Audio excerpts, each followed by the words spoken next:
अस्सलाम वालेकुम स्टूडेंट्स। जैसा कि आप जानते हैं मेरा नाम तलहा असद है और हम पढ़ते हैं पाकिस्तान स्टडीज़। पाकिस्तान स्टडीज़ का एक हिस्सा ज्योग्राफ़ी ऑफ पाकिस्तान। अब पाकिस्तान की ज्योग्राफ़ी में चैप्टर जो हमने आखिर तक किया था वो हमारा मिनरल्स का चैप्टर था, जो हमने स्टार्ट करना था, मिनरल रिसोर्सेज ऑफ पाकिस्तान। आइए वो चैप्टर स्टार्ट करते हैं। हमारे पास चैप्टर मौजूद है मिनरल रिसोर्सेज ऑफ पाकिस्तान, और इसमें सबसे पहली चीज़ जिसको हम देखेंगे वो क्या है, वो है कि ये किस तरह की इंडस्ट्री है, ये इंडस्ट्री क्या है, इसको पढ़ने का क्या रीज़न है। सबसे पहले लिखा है जनाब, mineral resources belong to the primary industry occupation as this sector is tasked with obtaining raw materials, जो कि मिनरल्स होते हैं, from underneath the earth. Some other primary industry occupations are farming, fishing and forestry. जैसा कि हम पिछली classes में discuss कर चुके हैं कि कुछ प्राइमरी फंक्शंस होते हैं, और प्राइमरी फंक्शंस जो परफॉर्म होते चले आ रहे हैं सालों साल से, जब से इंसान ने अपनी एक डेवलपमेंट का आगाज़ किया, उसमें फ़िशिंग सरे फहरिस्त है, फार्मिंग है और फॉरेस्ट्री है। उसके साथ साथ पहले उसने ज़मीन पे चीज़ें उगाना और ज़मीन के इर्द गिर्द चीज़ों को मुसख्खर करना शुरू किया, और उसके बाद उसने ज़मीन के नीचे से एक्सट्रैक्शन शुरू की, शायद यहाँ पे भी कोई काम की चीज़ मिल जाए, और उसको मिल गई। उसको क्या चीज़ें मिली और उसकी क्या क्लासिफिकेशन है, आगे चल के देखते हैं। अच्छा, हमारे पास क्लासिफिकेशन में पहला सवाल आता है कि ये मिनरल्स रिन्यूएबल हैं या नॉन रिन्यूएबल हैं। Minerals are non-renewable as they are formed some millions of thousands years ago and will take likewise to form again। अब हमें पता है ये दुनिया बहुत कदीम है और इस ज़मीन के नीचे मिनरल्स भरे पड़े हैं, बस हमको सिर्फ एक्सट्रैक्ट करना है और राइटली टाइम करना है उसको। आगे चल के देखते हैं कि इतने सारे जो मिनरल्स हमारे पास मौजूद हैं उसमें से कौन सी टाइप्स होती हैं, और बाद में देखेंगे कि पाकिस्तान में कौन से एक्वायर करते हैं हम। टाइप्स ऑफ मिनरल्स में सबसे पहली चीज़ ये है कि यहाँ दो टाइप्स की हमें मिनरल्स मिलते हैं। पहली है मेटालिक और दूसरी है नॉन मेटालिक। नॉन मेटालिक और मेटालिक में क्या फ़र्क है, यहाँ लिखा हुआ है, आप देख सकते हैं। These have different qualities and features which helps us to distinguish them from each other। ये एक दूसरे से बिल्कुल ऑपोजिट होते हैं, और किस तरह ऑपोजिट होते हैं, जैसे आप जानते हैं अगर कोई चीज़ मेटालिक इन नेचर है तो वो करंट को बहुत आसानी से पकड़ सकती है, गुड कंडक्टर होती है करंट की भी और इलेक्ट्रिसिटी की भी और हीट की भी। इसके साथ साथ मेटालिक मिनरल्स में हमें देखने को मिलता है कि वो मेटल से रिजेंबल करते हैं, और मेटल से रिजेंबल करने के साथ साथ उनके कैरेक्टरिस्टिक्स भी बिल्कुल वैसे होते हैं। वो बहुत शाइनी होते हैं, वो बहुत हार्ड होते हैं और स्मूथ भी होते हैं कभी कभी, लेकिन उनका डिफरेंट फॉर्मूला होता है। They are good conductors of electricity as I have said earlier. They can be moulded into different shapes.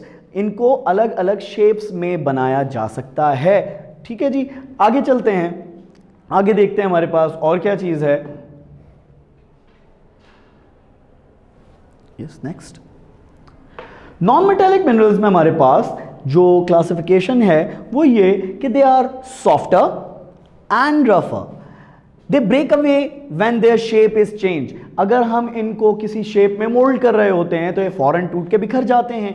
They can not be stretched और कंप्रेस्ड, और they are poor conductor of electricity. अब ये heat भी बहुत कम conduct करते हैं और electricity भी बहुत कम कंडक्ट करते हैं। अब हमारे पास सवाल पैदा होता है कि हम ये चैप्टर क्यों पढ़ें। हमें पता चल गया मिनरल्स बहुत काम की चीज़ है, ज़मीन के नीचे से एक्सट्रैक्ट करते हैं, लाखों सालों से चला आ रहा है। अभी हमने नहीं देखा कि हमारे पास कौन से मिनरल्स हैं, ये हम आगे देखेंगे, लेकिन पहले ये डेवलप कर लेते हैं कि ये इम्पॉर्टेंट क्यों है। आइए देखते हैं। सबसे पहली बात लिखी है कि ये कंट्रीब्यूट करते हैं to the GDP, gross domestic product, and the gross national product. ये हमारी इकोनॉमी में, लोकल डोमेस्टिक इकोनॉमी में बहुत कंट्रीब्यूट करते हैं, और उस कंट्रीब्यूशन की वजह से इसकी अहमियत है। क्या अहमियत है, जब हम देखेंगे कि हमारे पास किस किस तरह के मिनरल्स मौजूद हैं तब इसको डिस्कस करेंगे। आगे चलते हैं, देखते हैं हमारे पास अगला क्या है। They provide raw material for different industries. अगर हमें हर इंडस्ट्री, अलग अलग इंडस्ट्री के लिए डिफरेंट रॉ मटेरियल्स मिल रहे हैं तो क्या वो चीज़ इंपॉर्टेंट नहीं होगी? डेफिनेटली इंपॉर्टेंट होगी। टू सर्टेन एक्सटेंट कहीं शुरू में इंपॉर्टेंट होगा वो रॉ मटेरियल, हो सकता है कहीं बीच में प्रोसेसिंग में उसका इस्तेमाल होता हो, और हो सकता हो कोई ऐसा रॉ मटेरियल जो फिनिश गुड्स के लिए इस्तेमाल होता हो और आखिर में इस्तेमाल होता हो। हम आगे चल के देखते हैं कि और क्या चीज़ है। जब एक चीज़ लोकल मार्केट में इंपॉर्टेंट है तो क्या वो बाहर की मार्केट में इंपॉर्टेंट नहीं होगी? हाँ, हो सकती है इंपॉर्टेंट, अगर उसकी ज़रूरत हो और उसकी वैल्यू हो। हमारे पास एक पॉइंट और है मेटालिक और नॉन मेटालिक का, वो ये कि मेटालिक जो हैं वो कमर्शियली ज़्यादा वैल्यूएबल होते हैं as compare to non metallic. अब चलते हैं इस पॉइंट पे। They can be exported to foreign countries like marble and rock salt. देखें जी, दो मिनरल्स के नाम हमारे पास आ गए। आपका काम है कि इनकी क्लासिफिकेशन करनी है, और क्लासिफिकेशन क्या करनी है कि ये मेटालिक में है या नॉन मेटालिक में है। ठीक है जी, ये आपका काम है, आपका फीडबैक है। आप चाहें तो अपनी कॉपी में इसको लिख सकते हैं।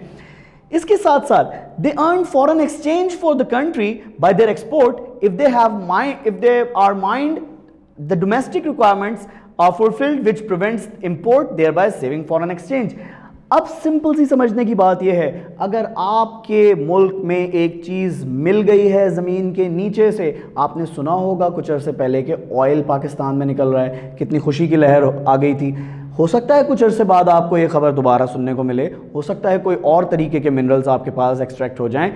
तब आपके पास क्या चीज़ परफॉर्म होगी? वो ये परफॉर्म होगी कि सबसे पहले आपके पास बाहर से कंपनीज आना शुरू होंगी, और वो कंपनीज आके इन्वेस्टमेंट शुरू करेंगी। वो कंपनीज इन्वेस्टमेंट शुरू करेंगी, आपके यहाँ वहाँ जो लोकल लोग हैं उस जगह के, वो काम करने लगेंगे उन कंपनीज के यहाँ, और वो सीखने लगेंगे और आहिस्ता आहिस्ता काम सीख के स्किल्ड लेबर हो जाएंगे। लेकिन उनकी ट्रेनिंग एंड डेवलपमेंट का काम भी साथ साथ चलता रहेगा। लेकिन जब ये काम हो रहा होगा साथ साथ, तो हो क्या रहा होगा, जब आप यहाँ से एक्सट्रैक्ट करके बाहर के मुल्कों में उस चीज़ को भेज रहे होंगे तो भेजने की वजह से आपके पास फॉरेन करेंसी आएगी। फॉरेन करेंसी आने से इम्पैक्ट क्या पड़ेगा? इम्पैक्ट ये होगा कि आपके पास डॉलर्स आएंगे, और डॉलर्स आपकी बैलेंस ऑफ पेमेंट अच्छी करेंगे और बैलेंस ऑफ ट्रेड अच्छी करेंगे, जिसकी वजह से आपकी इकॉनमी अच्छी होगी, और उसकी वजह से आपकी लोकल मार्केट पे बहुत फ़र्क पड़ेगा। सबसे ज़्यादा आपकी डोमेस्टिक रिक्वायरमेंट पूरी हो जाएगी। अगर आप चीज़ पहले कोई बाहर से मंगा रहे थे, फ़र्ज़ करें आपके पास मार्बल बाहर से आ रहा था या कोई और चीज़, ऑयल बाहर से आ रहा था, ऑयल आप इंपोर्ट करने में जितना पैसा लगा रहे थे, अब आपके पास अपने घर में ऑयल है, अब आपको उसको बाहर से खरीदने की ज़रूरत नहीं है, एक्स्ट्रा पैसे खर्च करने की ज़रूरत नहीं है। इनफैक्ट आप बेच के पैसा कमा सकते हैं, तो आपके पैसे भी बचेंगे, प्लस आप मज़ीद कमा भी सकते हैं। आगे चलते हैं, नेक्स्ट स्लाइड की तरफ चलते हैं। जो हमारे पास नेक्स्ट स्लाइड में अब ये बता रहे हैं कि इतने सारी इंपॉर्टेंट चीज़ें मौजूद हैं हमारे पास, लेकिन इन इंपॉर्टेंट चीज़ों के साथ साथ वो कौन सी प्रॉब्लम्स हैं जो माइनिंग इंडस्ट्री को देखनी पड़ती हैं। सबसे पहली प्रॉब्लम, भाई हमारे पास पैसा नहीं है कि हम इस चीज़ को एक्सट्रैक्ट कर सकें, हमारे पास बड़ी बड़ी मशीनरीज मौजूद नहीं है। इसके लिए प्राइवेट फर्म्स होती हैं या गवर्नमेंट ऐसी हो जिसके पास पैसों का अंबार लगा हो। आप पाकिस्तान की इकोनॉमिक कंडीशन से बहुत हद तक वाकिफ़ हैं। पाकिस्तान की एक इकोनॉमिक टर्मोइल से गुजर रहा है। अगर ये कंडीशन किसी और मुल्क की होती और उसके पास बेहतर इक्विपमेंट्स होते और बेहतर स्ट्रेंथ होती तो वो खुद एक्सट्रैक्ट कर रहा होता। लेकिन जिन मुल्कों के पास ये फैसिलिटीज़ नहीं होती, उनके पास इकोनॉमिक कंडीशंस अच्छी नहीं होती, वो किसी और को कहते हैं कि आप आके एक्सट्रैक्ट करें। तो हमें भी यही काम करना पड़ेगा। देखें जी, अगला पॉइंट लिखा हुआ है, lack of experts, so it is difficult to explore and exploit minerals, so foreign exchange is spent to bring these people to our country which adversely affect the balance of payment। अभी balance of payment और balance of trade का हमने नाम लिया था पिछली slide में। आप अगर बाहर से लोगों को बुला रहे हैं जो कि एक्सपर्ट हैं इस काम में, जो कि ढूंढेंगे और तलाश करेंगे और आपको बताएंगे कि ये चीज़ किस चीज़ के काबिल है और कहाँ जाके इंपोर्ट या एक्सपोर्ट हो सकती है, तो वो लोग आके फिर पैसे चार्ज करेंगे। पैसे चार्ज करेंगे तो वो डॉलर्स में करेंगे क्योंकि वो फॉरेनर्स होंगे, और अगर आप डॉलर में उनको पेमेंट करेंगे तो आपके पेमेंट जो बाहर जाएगी मुल्क से वो काइंड ऑफ एन इम्पोर्ट वाला इम्पैक्ट देगा आपके इस प्रोसेस पे। तो जब आपका पैसा बाहर जा रहा होगा तो आपके ये लिए नेगेटिवली इफेक्ट डाल रहा होगा, और वो नेगेटिवली इफेक्ट जो है बैलेंस ऑफ पेमेंट और बैलेंस ऑफ ट्रेड पे आ रहा होगा। चलते हैं आगे। लैक ऑफ गवर्नमेंट की अटेंशन सबसे बेसिक पॉइंट है, हमारी गवर्नमेंट को जी तवज्जो ही नहीं है कि वो इन चीज़ों पे तवज्जो दे, या उसकी प्रायोरिटी बहुत कम है। जब प्रायोरिटी किसी चीज़ की कम होती है तो वो प्रोसेस बहुत स्लो डाउन हो जाता है। देखिए बोर्ड पे आपके पास लिखा हुआ है low priority so slows the development. अगर किसी चीज़ को आप प्रायोरिटी नहीं देंगे तो वो आहिस्ता आहिस्ता हल्की हो जाएगी, और हल्की हल्की होते होते ख़त्म हो जाएगी। आगे चलते हैं। कुछ जगहों पे हमारे पास ऐसे मिनरल्स मौजूद हैं कहीं कहीं जो इनएक्सेसिबल हैं, पहाड़ी इलाकों में हैं, कहीं रेगिस्तानी इलाकों में हैं, हमारे पास इक्विपमेंट नहीं है, पैसे नहीं है, हम एक्सेस नहीं कर सकते, या वो ऐसे पहाड़ों पे मौजूद हैं जहाँ बहुत डिफ़िकल्ट टू एक्सप्लोर है। आगे चलते हैं। सबसे बड़ा मसला आज इस वक्त का सबसे आखिर में लिखा है लैक ऑफ सिक्योरिटी। आज जिस वजह से ये वीडियो बन रही है, क्या हम सिक्योरिटी खदशात की वजह से ये वीडियो नहीं बना रहे? हम बिल्कुल बना रहे हैं, और इसलिए भी बना रहे हैं कि उस सिक्योरिटी खदशात की वजह से आप तक ये मैसेज पहुंच जाए। और दूसरा टेररिज्म सबसे बड़ा मसला, और ये कि जब इन जगहों पर सिक्योरिटी का और फॉरेन इन्वेस्टर्स को सिक्योरिटी का मसला है, टेररिज्म का मसला होता है, तो वो इन्वेस्ट करने नहीं आते। जब वो इन्वेस्ट करने नहीं आते तो क्या आपके ये सारी चीज़ें पूरी होंगी?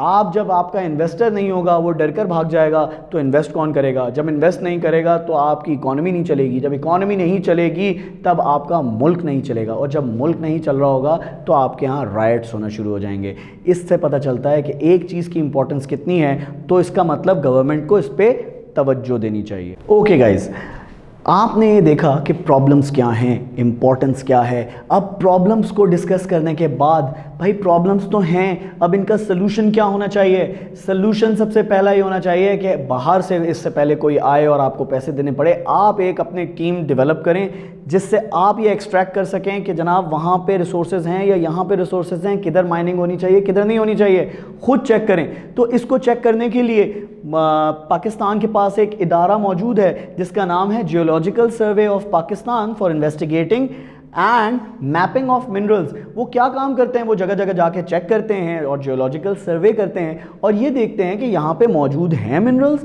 क्या इधर से एक्सट्रैक्शन करनी चाहिए या नहीं करनी चाहिए, या कहीं टाइम वेस्ट तो नहीं होगा अगर यहाँ पे सारा काम करते रहे। इसके अलावा आपने पिछले स्लाइड पे बात की कि डर के लोग भाग जाते हैं, फॉरेन इन्वेस्टर्स भाग जाते हैं। अब उनको रिटेन करना हो तो क्या करें? पहले तो सिक्योरिटी प्रोवाइड करें, यस, लेकिन उसके अलावा ये काफ़ी नहीं होगा। इसके अलावा आप उनको टैक्स इवेजन्स दें या टैक्स स्कीम्स ऐसी फराहम करें कि उनको लगे यार बहुत ज़्यादा इन्वेस्टमेंट अगर करते हैं तो इंसेंटिव भी बहुत ज़बरदस्त है।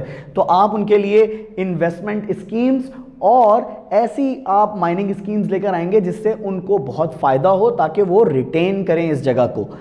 दूसरा, attracting multinationals to explore minerals by offering them a share in produce। ये पॉइंट हमने लास्ट भी एक चैप्टर में डिस्कस किया था, अगर आपको याद हो तो आप बताइएगा मुझे। दूसरी चीज़ ये कि अगर हम बाहर की मल्टीनेशनल को अट्रैक्ट कर रहे हैं कि वो यहाँ आएँ और काम करें, तो हम उनको कुछ हिस्सा कहेंगे कि अगर 100% कोई चीज़ निकल रही है तो उसमें से 30% आप रख लें, 70% मुल्क का है, या कोई भी पॉलिसी आप डेवलप करें तो उसमें इस तरह की पार्टनरशिप करी जा सकती है। ये कॉन्ट्रैक्चुअल बेस है और ये डिफ़र कर सकता है।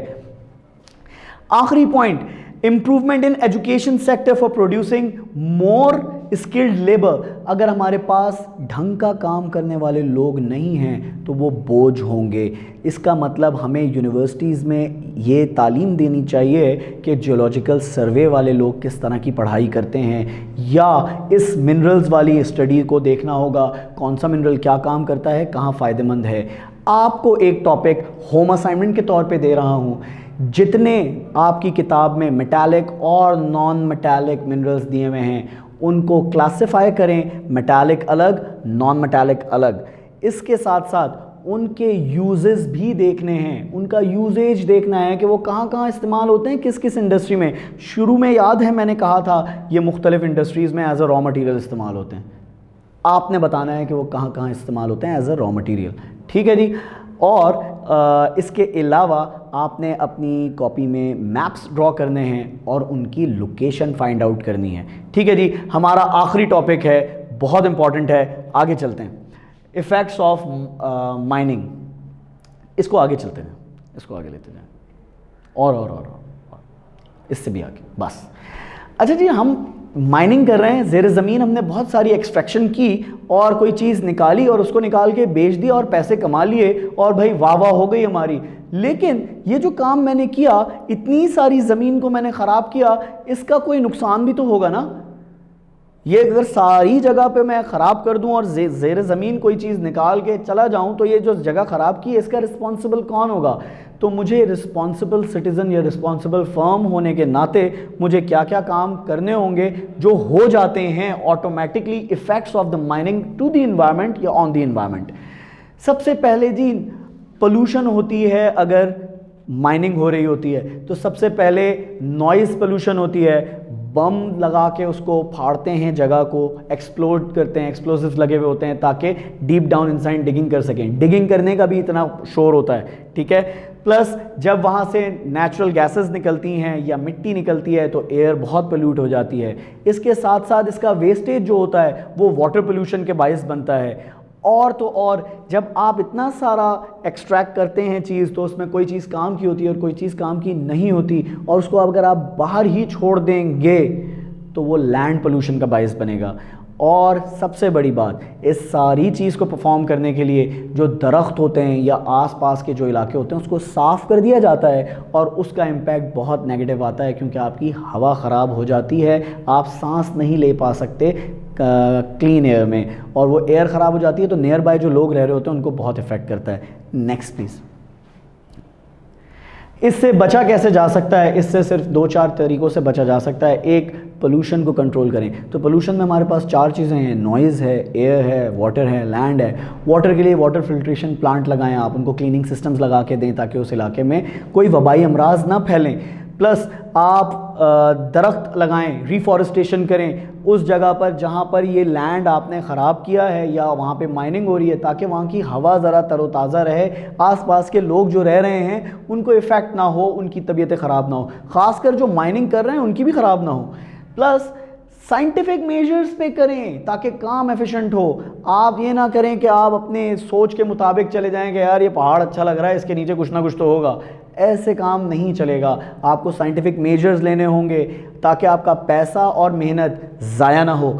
आखिर में आपको स्ट्रिक्ट इम्प्लीमेंटेशन करनी होगी, लॉज बनाने होंगे, कानून बना के इम्प्लीमेंट करवाने होंगे ताकि कोई माहौलियाती आलूदगी का बायस ना बन सके। Strict laws, strict implementation.